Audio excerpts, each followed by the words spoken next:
Bonjour, merci pour votre présence. Échanger quelques idées. Révolte. Révolter, c'est être contre un régime, un peuple qui révolte contre un régime, une dictature. On dit c'est des antagonistes. Demander leurs droits et tout ça. Ça, c'est une révolte. La révolte, généralement, elle est dehors. Que ce soit avec des actions ou avec des pensées. Voilà ce qui se passe. Ce n'est pas une action hostile dans le monde de dehors, mais c'est des pensées, c'est une révolte. Généralement, c'est dehors. Mais est-ce que l'action qui est dehors du peuple, est-ce que c'est une action, vous l'attribuez à la personne, c'est une action autonome, ou la personne elle-même, est-ce qu'elle est dans un état autonome ou elle est dans un état agentique? Autonome, la décision, c'est la mienne. Agentique, elle vient d'autrui. Mais on ne parle pas d'autrui, celui qui se met debout avec un microphone et essaie de provoquer quelque chose. On ne parle pas de ça. C'est une doctrine et tout ça, endoctriner un peuple avec ça. Non, je ne parle pas de ça. Lorsque la personne s'endoctrine, la forme pronominale, là aussi, il y a une autre force. Il est dans un état agentique, psychique. Car la pulsion qui le pousse à révolter dehors, il y a une pulsion. Qu'est-ce que vous voulez dire une pulsion? Une pulsion, c'est une bulle d'air qui monte à la surface de l'eau. Elle monte à la surface de la conscience de la personne. Est-ce qu'il y a quelque chose de grave? On n'est pas en train de dire grave ou passive ou ce n'est pas grave. On est en train de scruter, bien diagnostiquer, si on veut. Quand la doctrine, elle se régénère tout le temps, avec la personne qui est en train de ruminer, elle crée des forces irrésistibles. Ce n'est pas des pulsions, c'est des compulsions qui tirent la personne. Vous dites, c'est une personne, elle est autonome, bien sûr, elle est dans un état autonome. Profondément, elle n'est pas au courant. Elle est tirée par des forces irrésistibles, qu'on appelle compulsions. Des forces dehors. Ceux qui sont venus dans cette terre pour montrer aux gens d'une manière ou une autre, pour leur montrer comment gérer leur vie, comment gérer leur gouvernement, c'est les prophètes de Dieu. Les prophètes de Dieu, quand ils sont venus, la dictature que Dieu nous a montrée dans le Coran, c'est la dictature de Pharaon. Vous le savez bien. Et Pharaon, qu'est-ce qu'il y avait avec Pharaon? Pharaon est composé de 3 personnalités. Lui, il est Pharaon, c'est un nom propre, c'est une personnalité, c'est un régime, c'est un syndrome et tout ça. Aujourd'hui, regardez, le capitalisme, il insulte, il critique, ils disent le stalinisme, c'est un scandale, alors que les autres sont aussi la même chose, ils sont tous les mêmes. Stalinisme, ou bien George Washingtonisme, ou bien le maoïsme, ils sont tous les mêmes. Et chez les musulmans, c'est encore pire. 3 personnalités. Vous avez Pharaon, vous avez Haman, et vous avez Qarun, Korah dans la Bible, et vous avez les magiciens, qui donnent une façade à ce régime. Ils le protègent par une fausse façade. Regardez. Qu'est-ce que la personnalité de Pharaon? Vous dites c'est supériorité. Vous dites c'est cette arrogance. C'est un dominant. Il veut dominer. Il en dit self-aggrandizement.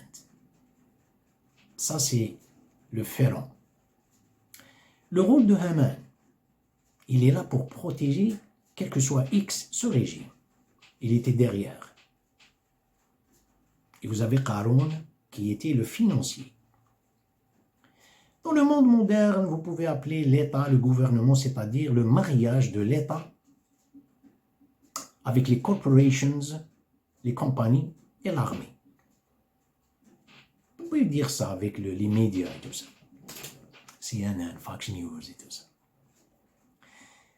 Mais ce qui échappe, la population, ceux qui veulent sortir, ils veulent révolter, vous ne trouverez pas chez les prophètes de Dieu.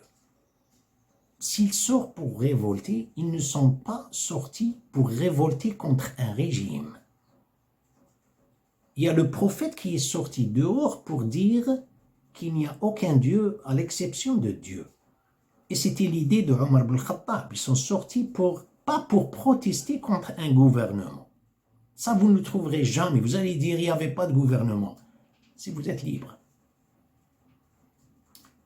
Il y avait un État, c'est-à-dire d'une manière, elle n'est pas aussi grande comme vous le voyez aujourd'hui, mais c'est le même prototype, c'est le même, toujours. C'est une extension. Ils avaient Moïse, alayhi salam. Pharaon, je viens de dire, c'est the self-aggrandizement, flamboyance. Vous saisissez la personne, elle est jusqu'au point où il a des proclamés, dit « Je suis Dieu ». Haman, derrière, qui le protège par être d'accord avec ce régime. Regardez ce qu'il avait fait. Être d'accord, il protège le régime, quel que soit X.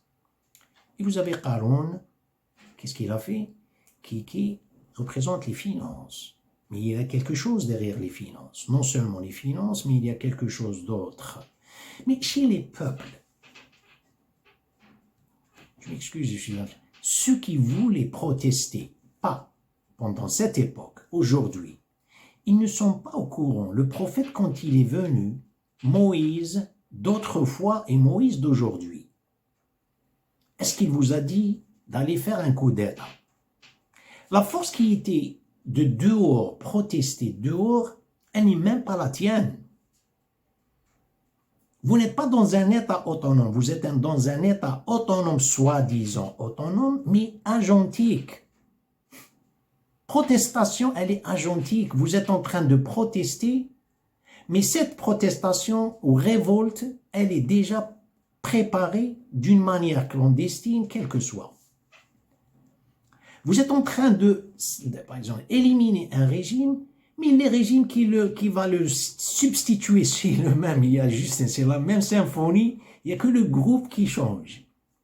Voilà ce qui se passe avec les républicains, démocrates et dans les autres pays, dans tous les pays du monde, sans exception. Car le gouvernement, le vrai gouvernement, c'est le gouvernement individuel. Je parle comment vous pouvez, car quand le monde devient de cette façon, vous essayez de faire une force des bras avec le gouvernement, vous êtes en train de renforcer l'hyper-efficiency, it's hyper-efficiency on you, c'est-à-dire sur vous. Vous êtes en train uniquement de renforcer la force contre vous. C'est pas possible, le monde comment il est aujourd'hui. Je parle avec les individus, ceux qui veulent vivre dans leur propre centre de gravité, quel que soit le régime. Haman, c'est les finances. Mais chez la population, cette force qui était une force dehors, le prophète la modifie indirectement pour leur montrer il y a une force, vous devez développer une force d'abstention. C'est pas pour devenir un esclave. Non, non, non, non, c'est pas ça. Cette force, il y a une autre force à éliminer avec une abstention, elle est plus importante et elle est plus dangereuse, elle est plus pénible que l'autre. Car, en tant qu'antagoniste, moi je suis antagoniste, alors que je transporte la fréquence, la personnalité de Pharaon dans ma propre conscience. Je transporte la personnalité de Haman which is ego defense mechanism, le mécanisme d'autodéfense, je me défends. J'ai une grandiosité, la même chose comme lui, comme Pharaon. Et on n'aime pas ça, bien sûr.